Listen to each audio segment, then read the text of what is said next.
افك بس واحده اهي كده يا بنات اهي. هلف معاكم واحده تاني اهي.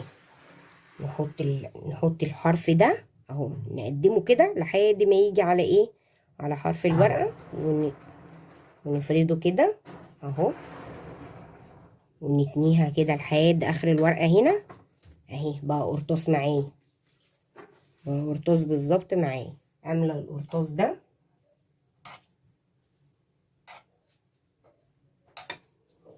انا بقى بلفها على ايدي اسهل اهي كده. ابتدي بقى اتني كده على الناحيه دي، على الجنب ده، واجي على الجنب ده اهي. احط بقى الماده اللاصقه بتاعتي دي اللي هو الدقيق على الميه اهو اهي يا بنات.